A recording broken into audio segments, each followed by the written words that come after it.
Bismillahirrahmanirrahim. Assalamualaikum warahmatullahi wabarakatuh. Alhamdulillah wassalatu wassalamu ala Rasulillah Sayyidina Muhammad ibn Abdillah wa ala alihi wa sahbihi wa mawalah wa la hawla wa la quwwata illa billah. Subhanaka la ilma lana illa ma 'allamtana innaka antal alimul hakim. Wa tub alaina innaka antat tawwabur rahim wa taqabbal minna innaka antas samiul alim. Hadirin hadirat jamaah Masjid Al-Hidayah yang dimuliakan Allah Subhanahu wa taala. Bersyukur kita kepada Allah yang telah memberikan nikmat sehat, nikmat umur dan nikmat hidayah iman Islam sehingga kita dimudahkan oleh Allah untuk sama-sama sholat maghrib berjamaah. Mudah-mudahan diterima oleh Allah Subhanahu wa taala. Salawat serta salam semoga tercurahkan kepada baginda Nabi Muhammad sallallahu alaihi wasallam, kepada keluarganya, sahabatnya dan juga para pengikutnya hingga akhir zaman. Pak, insyaallah kita berada di dalamnya dan insyaallah kita akan mendapatkan syafaatnya. Amin. Baik jemaah dimuliakan Allah, kita lanjutkan dari pembacaan kitab Istidad Yaumil Ma'ad. Bismillahirrahmanirrahim. Waruwiya, dan telah diriwayatkan anin Nabi sallallahu alaihi wasallam, dari baginda Nabi Muhammad sallallahu alaihi wasallam, man ahana khamsatan khasira khamsatan. Man ahana, barang siapa yang meremehkan, khamsatan, 5 golongan, khasira, maka akan rugi, khamsatan, di dalam 5 perkara. Man istakhaffa bil ulama'i, yang pertama barang siapa yang meremehkan ulama, khasirad dina, maka ia akan rugi di dalam urusan agama. Wa man istakhaffa bil umara'i, yang kedua barang siapa yang meremehkan pemerintah, khasirat dunya, maka ia akan rugi dalam urusan dunia. Wa man istakhaffa bil jirani, dan barang siapa yang meremehkan tetangganya, khasiral manafi'a, maka ia akan merugi di dalam hal-hal yang bermanfaat.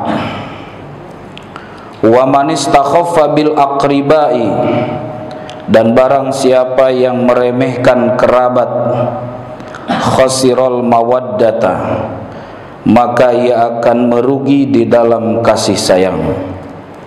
Wa man istakhaffa bi ahlihi, dan barang siapa yang meremehkan istrinya, khasira tayyibal ma'isyati, maka ia akan merugi di dalam kebahagiaan hidupnya.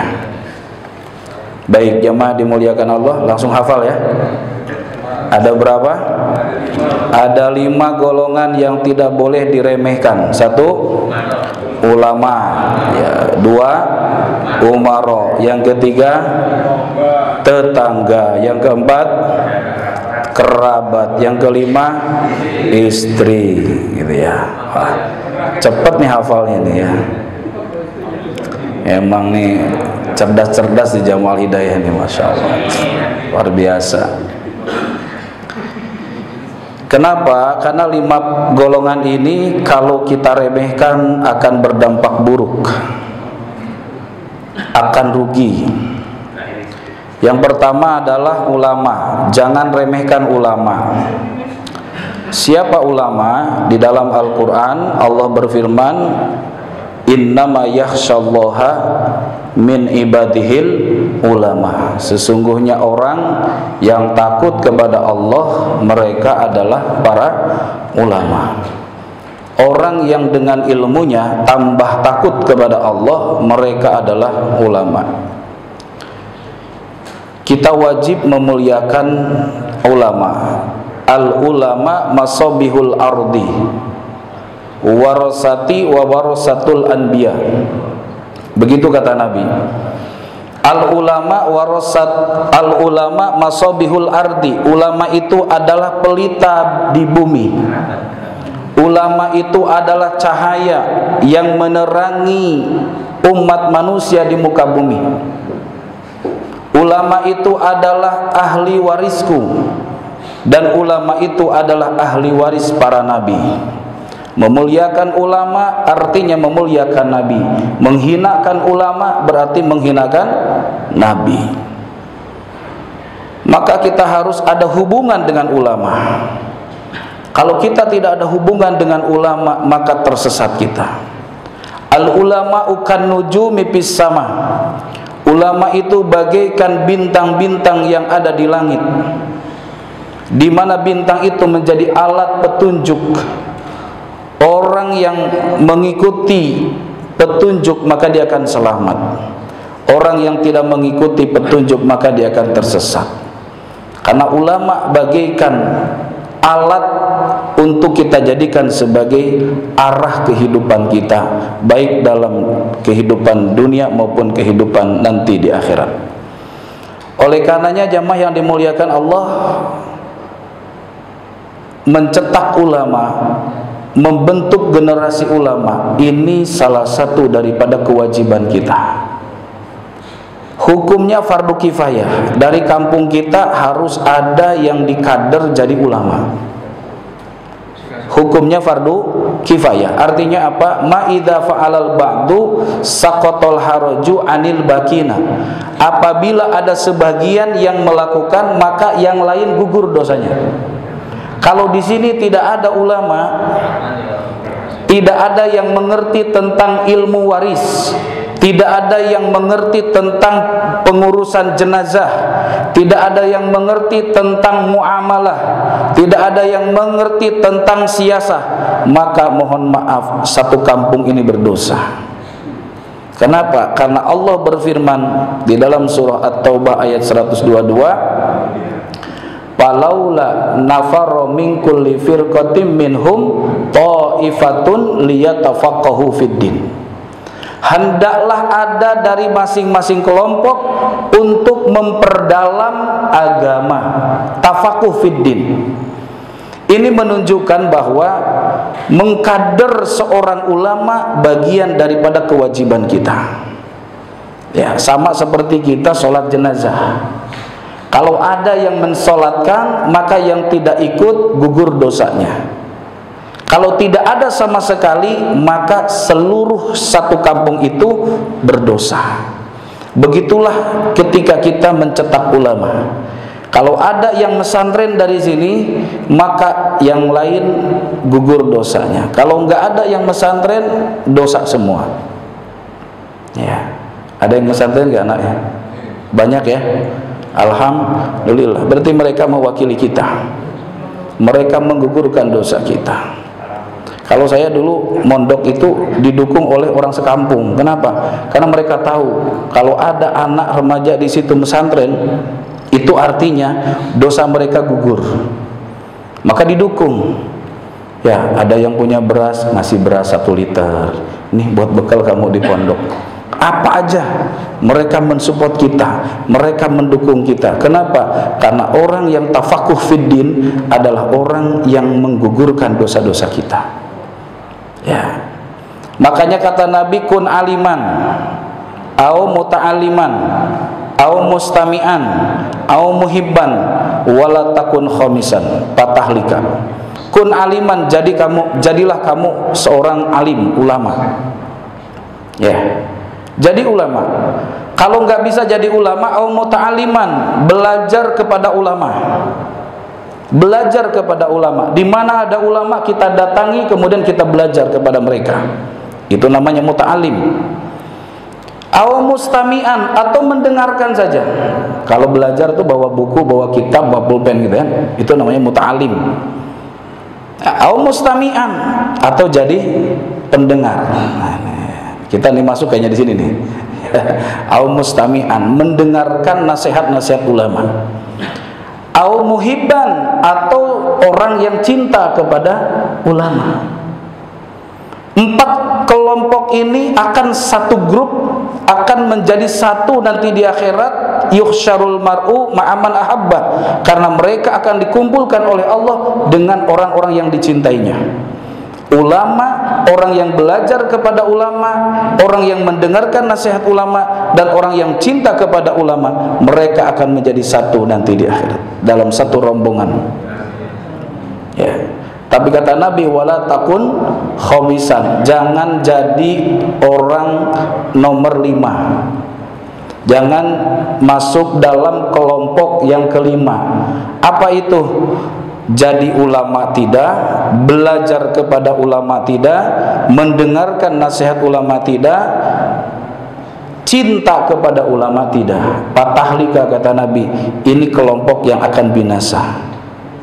Nah, maka sambungkan kita ini dengan ulama. Bukan saya, Pak. Ulama itu yakhsyallah, mereka yang takut kepada Allah. Saya juga nyambung kepada ulama. Makanya kita baca kitabnya ulama. Ini Syekh Ibnu Hajar Al-Asqalani, ini Syekh Nawawi. Kita menyambungkan ruh kita, hati kita dengan mereka. Sepanjang daun masih berpegangan kepada ranting, sepanjang ranting itu berpegangan kepada dahan, sepanjang dahan itu masih berpegangan kepada pohon, maka insya Allah akan selamat. Ya, maka jangan lepas kita dari situ. Kalau daun itu sudah tidak berpegangan kepada rantingnya, maka daun itu akan jatuh dan akan membusuk, dan daun itu akan mengering, dan daun itu akan dibakar. Betul? Nah, itu gambarannya, Pak. Kalau kita masih nyambung dengan ulama, bagaikan daun-daun yang masih hidup, walaupun dia hanya nempel di ranting, tapi ranting itu masih nyambung ke dahan, dahan itu masih nyambung ke pohon. Ulama itu adalah pohonnya. Makanya begitu kata Nabi, kalau enggak jadi ulama, jadi orang yang belajar kepada ulama. Kalau enggak mau belajar kepada ulama, dengarkan nasihat ulama. Kalau tidak mau mendengarkan nasihat ulama, cintailah ulama. Maka 4 ini akan selamat. Kalau lebih dari ini, di luar ini, fatahlika akan binasa. Sehingga digambarkan di dalam hadis Nabi, sayati zamanun ala ummati yafirruna anil ulama. Kelak di akhir zaman akan muncul suatu kaum di mana mereka jauh daripada majlis ilmu. Ya, kalau majlis apa namanya, konser penuh rame. Majlis konser rame. Ada majlis konser ya kan? Kalau ada artis kelas dunia ya kemudian bikin konser, pengikutnya banyak.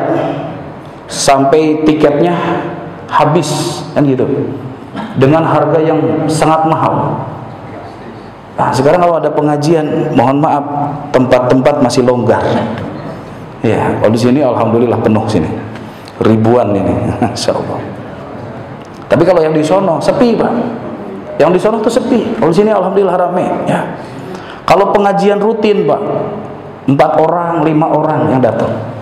Tapi giliran kalau ada tahlilan, apalagi sudah 7 harian sampai 40 harian, itu penuh, sampai bingung tuan rumah ini, gak ada tempat lagi, pasang terpal, pasang tenda. Kenapa? Yang hadir banyak. Kenapa? Majlis tahlilan. Bukan gak suka tahlilan saya suka tahlilan. Kenapa? Ada berkatnya. Tapi mohon maaf, pengajian rutin jangan kalah dengan tahlilan gitu. Maka saya itu kalau ada pengajian di kampung, Pak, ya, kalau pas barengan sama tahlilan saya liburin pengajiannya. Kenapa? Udah pasti nggak ada yang datang. Ya, karena kita lebih suka seremoni daripada esensi. Kita lebih suka yang simbol-simbol daripada isi. Ya, kalau ngajinya banyak nyanyiannya, ya kan? Nyanyiannya 1 jam, ngajinya 5 menit. Gitu. Itu laku tuh yang begitu-begitu. Tapi kalau ngaji kitab itu dari awal sampai selesai itu peminatnya sedikit. Ya. Kalau ada tabligh akbar yang rame bukan ustad. Ya, kalau yang ceramahnya bahas kitab gak laku. Ya, harus yang pintar ngelawak. Ya kan? Maka yang dipanggil ustad bantan pelawak. Ustad bantan artis. Itu yang paling laku. Ya, kenapa? Kita jauh yafirruna anil ulama.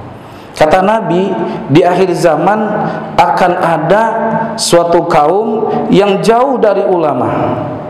Fasayabtaliyahumullahu bitalathi baliyatin, yang akhirnya Allah akan memberikan musibah kepada mereka dengan 3 perkara. Yang pertama, yarfa'ullahul barakata min kasbihim, Allah cabut keberkahan dari usaha mereka. Kerja, pergi pagi, pulang petang, pontang, panting, banting, tulang, sampai tulang dibanting, banting. Tapi nggak ada cukup-cukupnya, nggak ada puasnya, nggak ada nggak ada rasa syukurnya gitu. Itu maknanya adalah hasil usahanya dicabut barokah oleh Allah. Ya, sekarang kan banyak yang begitu, Pak. Gajinya udah puluhan juta, gajinya udah ratusan juta, tapi masih korupsi. Itu maknanya dicabut barokah hartanya, Pak. Gara-gara apa? Jauh dari ulama. Yang kedua, wa yusallitullahu alaihim sultanan zaliman. Kalau umat jauh dari ulama, maka Allah akan hadirkan, akan munculkan di tengah-tengah mereka pemimpin yang zalim. Ya, pemimpin yang zalim.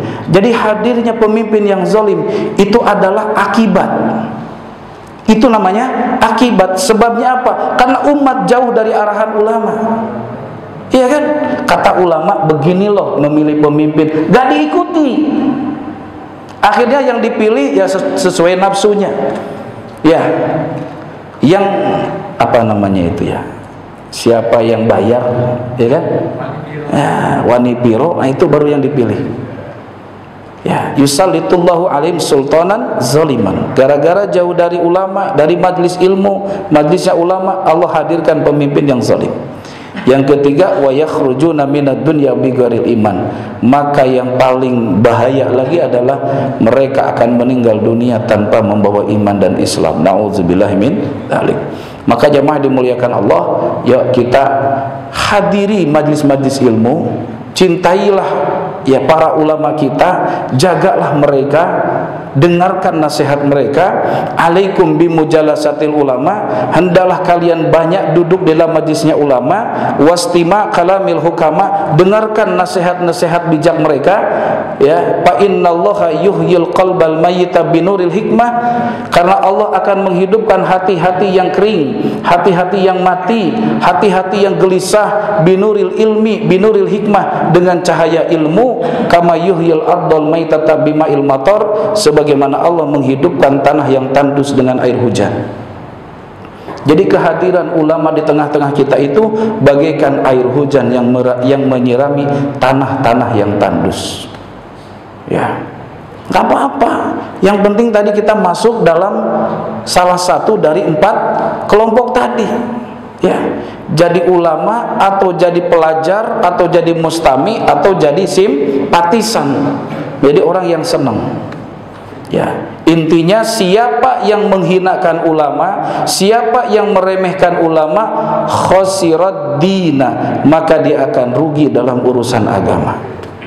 Kita tahu halal haram kan dari ilmunya para ulama. Kita tahu mana hak dan batil dari ilmunya para ulama. Kita tahu mana solat yang sah dan tidak sah dari ilmunya para ulama. Kita tahu mana yang haram dinikah, mana yang halal dinikah, itu dari ilmunya para ulama. Jadi ulama itu adalah sebagai petunjuk dalam kehidupan kita. Jangan dihinakan, jangan dijauhi, jangan diremehkan. Karena orang meremehkan ulama maka akan rugi dalam urusan agama. Yang kedua, siapa yang kedua? Umaro. Ya.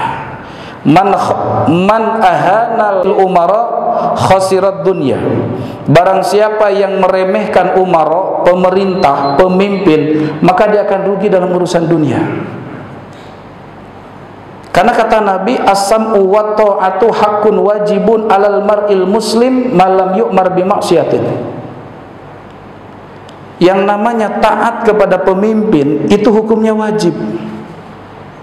Wa in ta'ammaru 'abdun habasyun, walaupun yang memimpin kamu adalah seorang budak yang Habsyi, Afrika, yang tidak punya kedudukan, dia budak, hamba sahaya, dia kulitnya hitam, tapi dia jadi pemimpin, wajib kita taat. Malam yu'mar bimaksiatin, selagi perintahnya tidak durhaka kepada Allah Subhanahu wa ta'ala. Ya, Jangan kita itu suka apa ya namanya itu, menghina pemimpin kita. Ya, kalau dakwah harus, kalau memang ada pemimpin yang salah, kita wajib mendakwahinya kalau mampu. Abdulul jihad kalimatu haqqin ingda sultanin zalimin. Jihad yang paling utama adalah berani mengatakan hak di hadapan pemimpin yang zalim. Bagaimana kalau kita tidak mampu dakwah kepada pemerintah? Maka kita wajib taat. Dalam hal yang baik-baik kita taati. Kalau misalnya mereka tetap tidak baik, doakan. Coba lihat Pak, Nabi mengajarkan kepada sahabat-sahabatnya, kepada umatnya, bagaimana kita harus sering-sering mendoakan pemimpin kita. Ya, saya kalau dengar Imam Masjidil Haram, selalu di dalam witir itu ada doa untuk pemimpin. Iya. Kenapa? Mohon maaf, di kita ustadz atau mungkin imam-imam kebanyakan mencela pemimpinnya. Nah itu, doakan, doakan, Allahumma aslih wulata umurina, ya Allah solehkan pemimpin-pemimpin kami.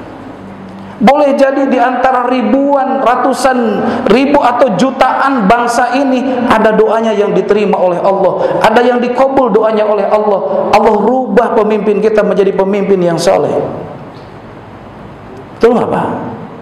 Syekh Fudail bin Iyad mengatakan, ya, Syekh Fudail bin Iyad mengatakan, "Lau anna li da'watan mustajabah ma sayyartuha illa fil imam."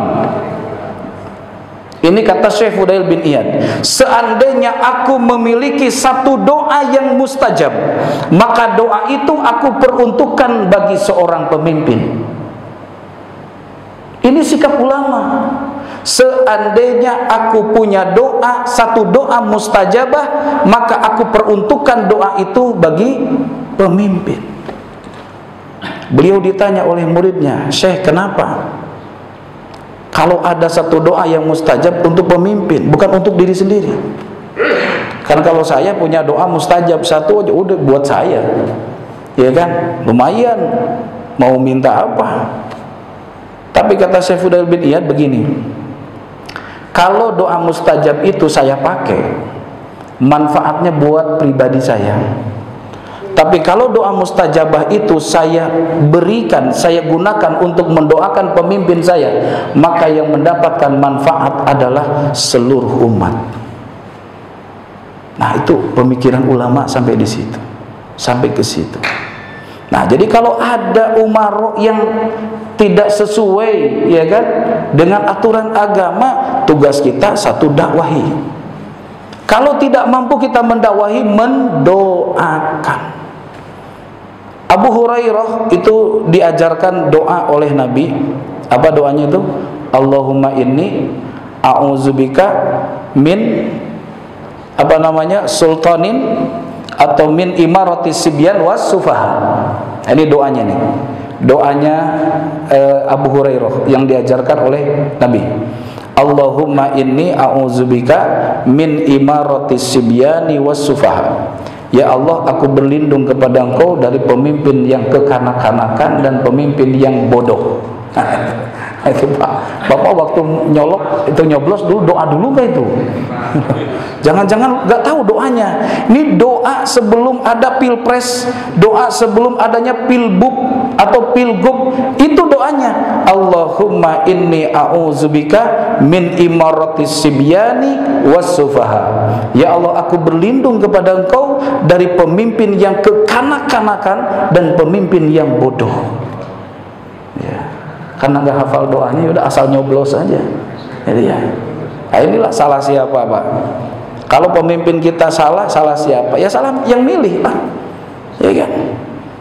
Ya sudah, tobat deh gitu. Kenapa dulu milih yang salah? Ya, kan ada aturannya. Ya. Ada doa lagi yang diajarkan oleh Nabi, Allahumma inni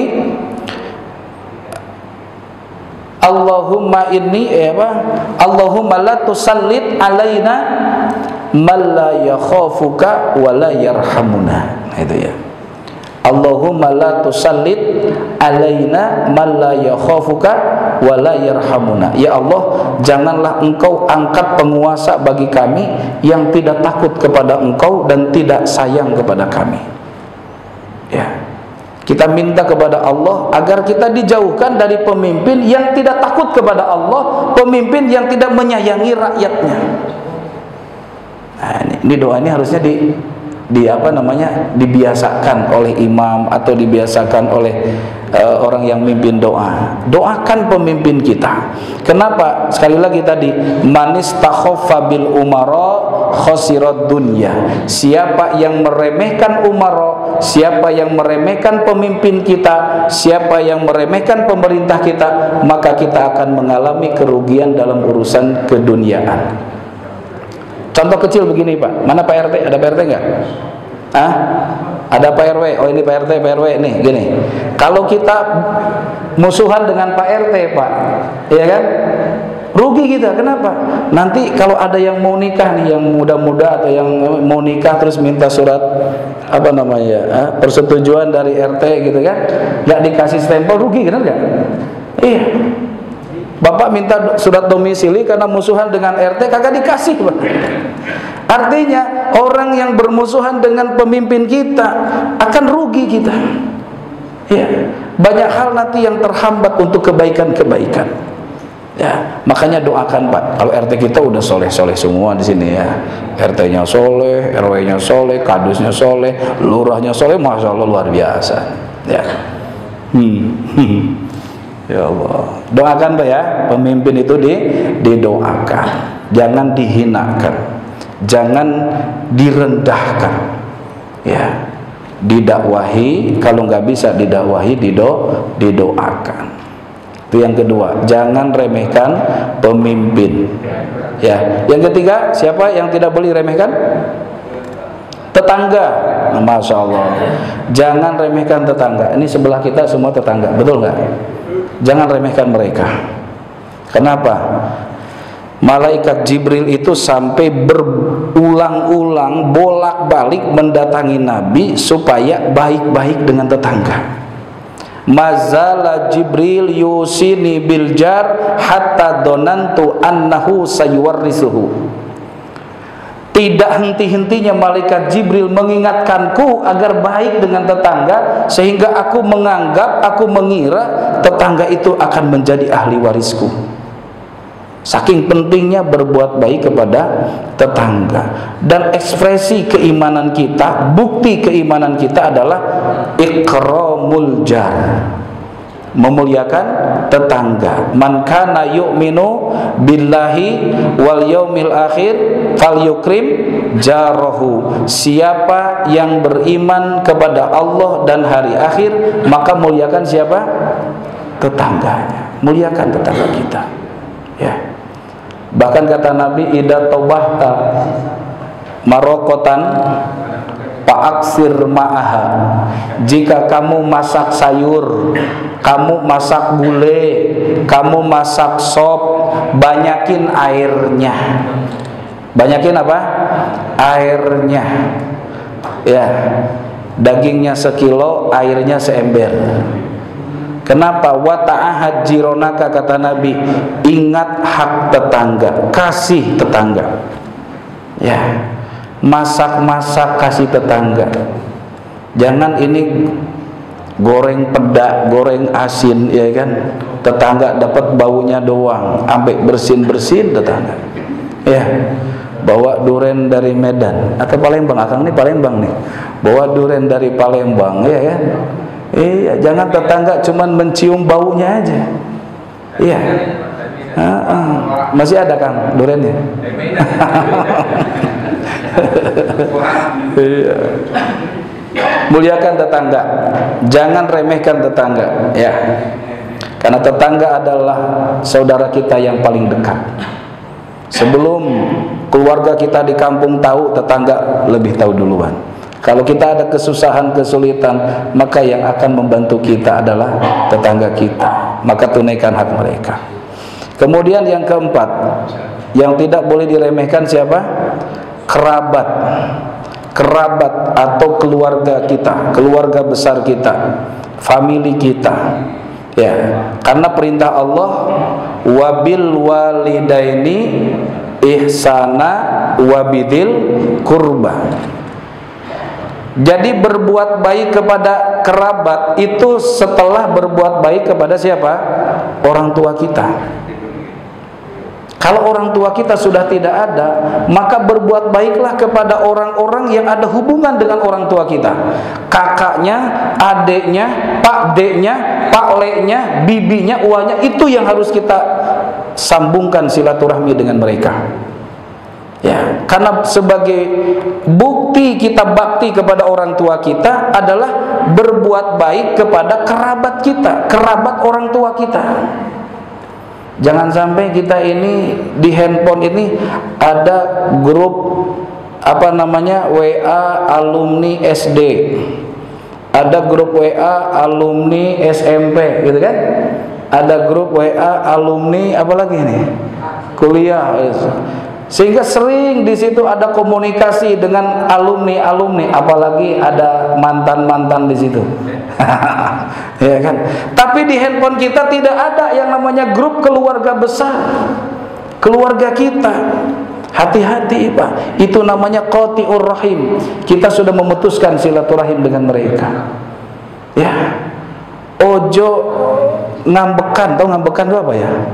Mutungan. Ya. Kadang kalau sama keluarga sendiri kenapa mutungan, sama orang lain kok biasa aja, nggak pernah tersinggungan. Sama keluarga kok tersinggungan, bentar-bentar keluar dari grup keluarga. Itu adalah sarana untuk berinteraksi dengan mereka. Ya, memang sih bagusnya kita datang berkunjung silaturahmi, menziarahi mereka, tapi kan tidak bisa kalau kita tiap waktu. Paling tidak kita ada interaksi di media kita, bisa silaturahmi dengan mereka. Ya. Kenapa? Itu sebagai bukti kita sayang kepada orang tua kita, sebagai bukti kita bakti kepada orang tua kita adalah berbuat baik kepada kerabat dari orang tua kita. Ya, minimal 4 Pak grup itu, grup keluarga itu, ya kan? Keluarga besar dari bapak, keluarga besar dari ibu, keluarga besar dari mertua bapak, keluarga besar dari mertua ibu, minimal Pak 4 ya. Kita ada silaturahmi dengan mereka. Ya kalau yang bininya 2 berapa tuh? Iya, grupnya banyak, tambah lagi Pak. Iya. Baik. Yang kelima ya. Yang kelima, yang tidak boleh diremehkan siapa? Istri. Hati-hati Pak. Istri ini sumber kebahagiaan kita. Kebahagiaan istri, kebahagiaan keluarga. Bapak pulang ke rumah walaupun tidak bawa duit, lihat istri bapak tersenyum, bahagia nggak? Enak Pak melihat wajah istri karena tersenyum. Iya kan? Dibandingkan istri lagi cemberut aja, perasaan sempit hidup itu. Ya, bapak akan merasakan gelisahnya hati kita ketika jauh dari istri. Memang kalau deket ngeselin, kalau jauh ngangenin. Benar gak? Mana nih yang gak punya istri? Iya, gak usah lama-lama deh. Jangankan setahun gak punya istri, sebulan jauh dari istri. Tanya Kang Cecep. Kalau belum setor itu, kalau belum pulang Pak, puyeng tuh. Makanya saya tanya Kang Sahron kemana? Lagi setor. Kang Oni lagi kemana? Lagi setor. Biarin Pak. Gelisah Pak di sini itu jungkir balik itu. Kalau belum setor itu, Bapak harus apa ya? Ngerti loh perasaannya saudara kita yang di sini nih Pak. Iya. Kadang sebentar-bentar hilang gitu ya kan? Kenapa? Karena jaraknya dekat gitu. Itu nggak apa-apa. Itu memang fitrahnya kita, manusia itu butuh pasangan. Ya. Benar. Seminggu aja jauh dari istri, Masya Allah, kesepian rasanya, nggak ada suara Pak. Rumah itu kayak kuburan loh Pak. Kalau nggak ada istri, sepi. Tapi kalau ada istri, Masya Allah, rame Pak di rumah. Jangan disia-siakan Pak. Itu kebahagiaan kita itu. Ya, itu sumber kebahagiaan kita adalah istri. khiyarukum li ahlihi wa ana khiyarukum li ahli, kata Nabi.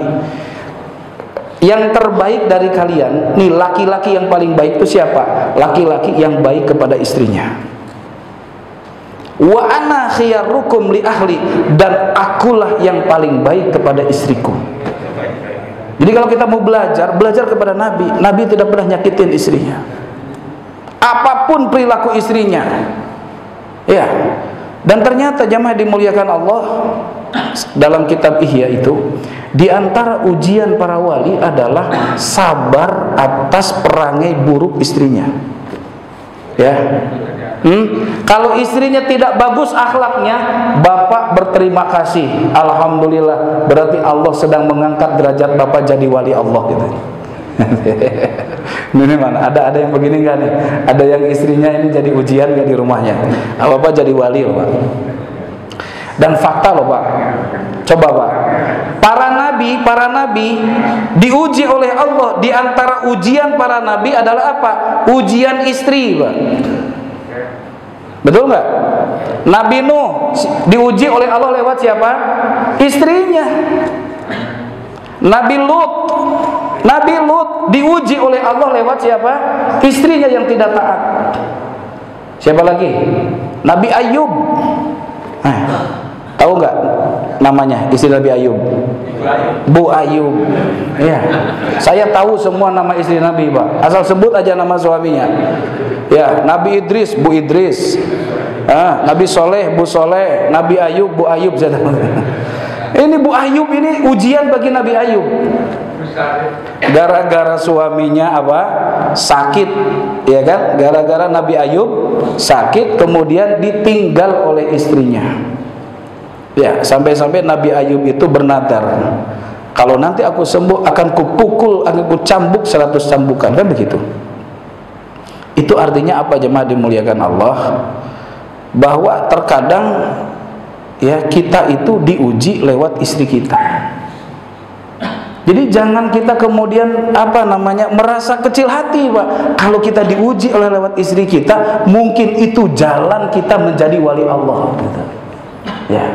Ada hadis dikatakan dalam kitab Uqudul Jan, ya, man sabara ala su'i khuluqi imraatihi a'tahullahu minal ajri mislama u'tiya ayyuba bil ibtila.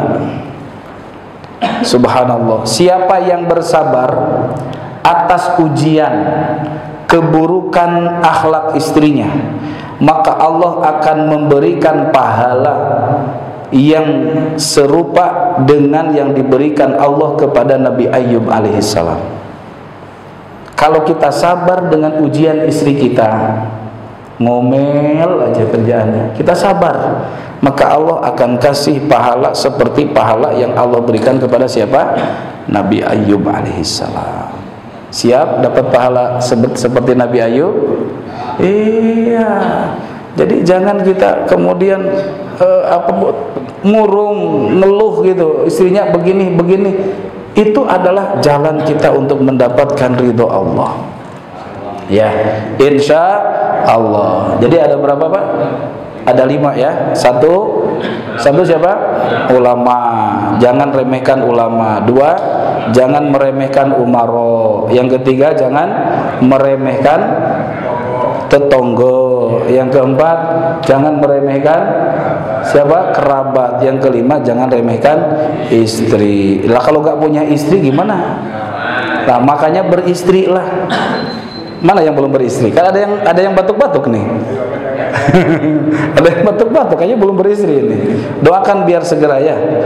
Orang yang beristri lebih baik daripada 70 rakaat dari orang yang tidak beristri. Tapi jangan diterusin Pak Mizan. Ya, udah sampai di situ aja. 2 rakaat dari orang yang beristri lebih baik daripada apa? 70 rakaat dari orang yang belum beristri. Mending mana? Mending 2 rakaat, mending 70 rakaat. Ini udah 70 rakaat juga enggak, punya istri enggak, rugi loh mas. Iya, 2 rakaat dari yang beristri 70 kali pahalanya daripada yang belum beristri. Makanya beristri gitu. Mudah-mudahan apa yang kita dapatkan malam ini, nasihat-nasihat ulama, kita jadikan sebagai petunjuk yang menjadi ilmu yang bermanfaat.